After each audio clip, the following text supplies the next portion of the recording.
pastāstīšanas lekciju par to, ar ko atnāca pravieši, ar ko Dievs ir sūtījis savus praviešus. Un, principā, bija rakstīts temats, ka patiesais praviešu sūtīšanas iemesls.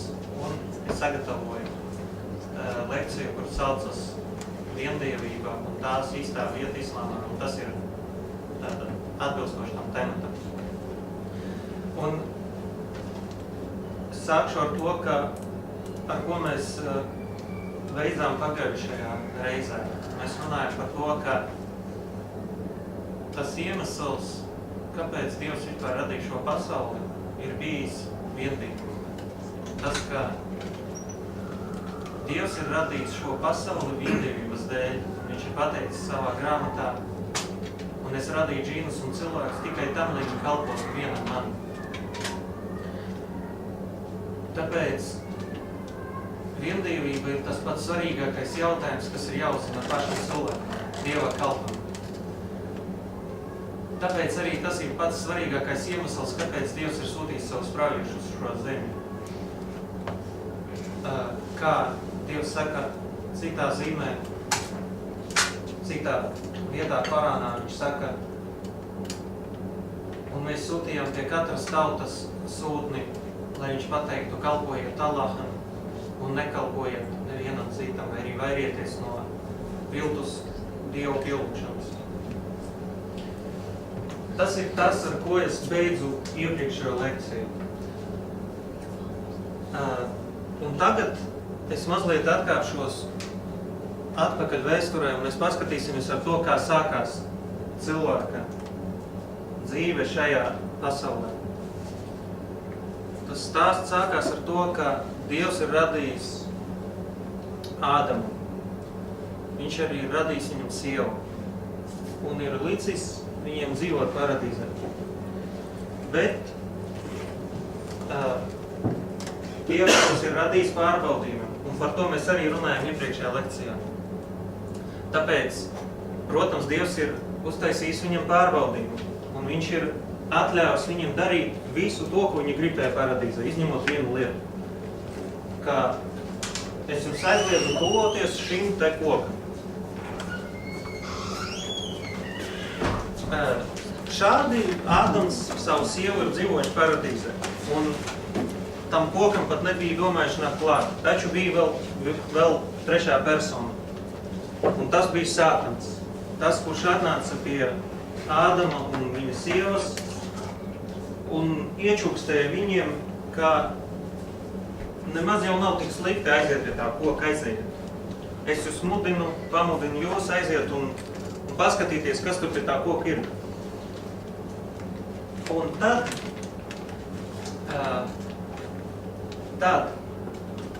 viņi aizgāja pie tā koka,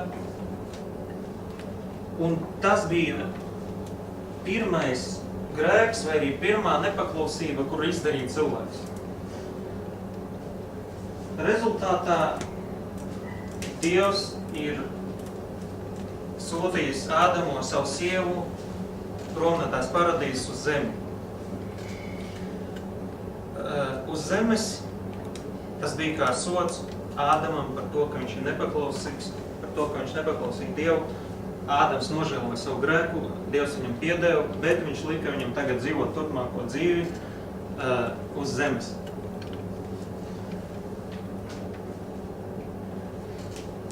Ādams ar savu sievu sāka ģimenes dzīvi. Viņam piedzima 2 dēli. Vienu no tiem sauc Hābīļu un otru sauc Hābīļu. Un šie 2 Ādama dēli, tātad viņiem bija kaut kāda reliģija, viņiem bija kaut kāds dzīves ceļš, kaut ko viņam iemācīja viņu vecāki un Dievs. Un tajā reliģijā, tā bija tātad padevība Dievam, bija tāda lieta, kas tā kā upurēšana. Viņi katrs kaut ko upurēja Dievam. Un kārtējo reizi, kad viņi to darīja, viens no brāļiem, kuru sauca Hābīļu, ir atvedis tādu jauku jēriņu un upurējis to Dievam. Upurējot to Dievam, Dievs šo upurēšanu ir pieņems, šo upuri. Bija arī otrs dēls, kas arī tad upurēja kaut ko Dievam, taču viņš nav atvedis labu jēviņu. Viņš ir atnesis sapūšus dārzeņus, un to Dievs nav pieņēmis. Redzot to, viņš apskauda savu brāli. Un tad viņa dvēsele viņam pateica, ka tu varētu atriepties un nogalināt vienkārši viņu. Un tad, kad dvēsele viņam to pateica, viņš paklausīja.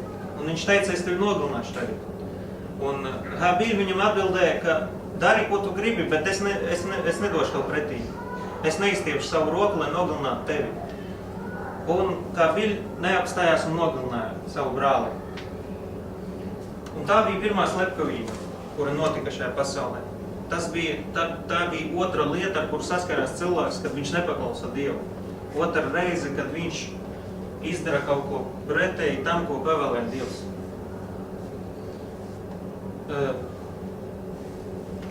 Šī stāsta turpinājumā Dieva pravietis sallallahu alaihi wasallam ir pateicis Muhammad sallallahu alaihi wasallam, ka starp Nuhu un Ādamu ir 10 paaudzes un visas viņas islāmā. Un Nuh, tas ir pravietis, kuru sūtīja Dievs pēc tām 10 paaudzēm. Un starp Ādamu un Nuhu ir 10 paaudzes, un visas viņas ir islāma reliģijā bijušas, tātad patvībā Dievam. Šīs stāsts par to Nuhu ir šāds. Šī tauta, Nuha tauta, ir bijusi, tātad viņi bijuši muslimi. Un starp viņiem ir dzīvojuši ļoti taisnīgi cilvēki. Viņi bija 5. Tātad cilvēki taisnīgi un patiesi ir Dieva kalpi, kuri bija zināmi starp viņiem, ka viņi ir, tātad viņi iet taisnu ceļu un viņi ir Dieva kalpi. Šie 5 cilvēki nomira. Un tā paudze, kas bija, tātad viņus pazinusi, atkal sastap to pašu šaitānu. Tas šaitāns atnāca pie viņiem un iečukstēja viņiem, ka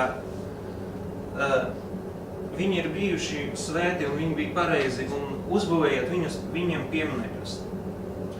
Un katru reizi, kad jūs gribēsiet atcerēties, kas viņi bija, nāciet vienkārši pie tiem pieminekļiem un pasēdiet un tad vienkārši jūs atcerēsieties, kādi viņi bija un varēsiet tad darīt pēc viņu piemēru. Viņi, protams, paklausīja, jo ideja ir ļoti laba. Un šodien cilvēki to arī labprāt tādas lietas dara. Taču šaitans bija viltīgs. Un viņš uzreiz nepateica to, ko viņš grib. Un viņi uzbūvēja tos pieminekļus uzcēla. Kas notika tālāk? Šī pirmā paudze, kas zināja tos cilvēkus, nomira. Un atnāca cita paudze, kas nezināja tos cilvēkus un kas aizmirsa, kāpēc tie pieminekļi bija uzcelti. Tad Sātans atnāca otru reizi un pateica, ka tagad šie pieminekļi ir jūsu dievi un jums ir jāpielūdz viņiem, jo viņi ir tie, kuri ir pelnījuši no jums kalpošanu, pelnījuši to, ka jūs kalposiet un pielūgsiet viņus. Un viņi palīdzēs jums Allaha priekšā. Viņi palīdzēs tātad, ja jums kaut kas ir vajadzīgs, palūdziet viņiem, un viņi nogādās jūsu lūgumu pie Dieva. Un viņi, loģiski, ka viņi nezināja tātad to, kāpēc tas bija viss sācies, protams, izdarīt tā, kā Sātans ir viņiem licis. Un tad, kad tas notika, tad Dievs sūta uz zemi pirmo pravietu, Nuhu. Un tagad redziet, labi, ja jūs pamanījāt, kad pirmo reizi Ādams nepaklausīja Dievu, Dievs nav sūtījis pravietu. Un kad Ādama dēls nogalināja savu otru brāli, Dievs arī nav sūtījis pravietu.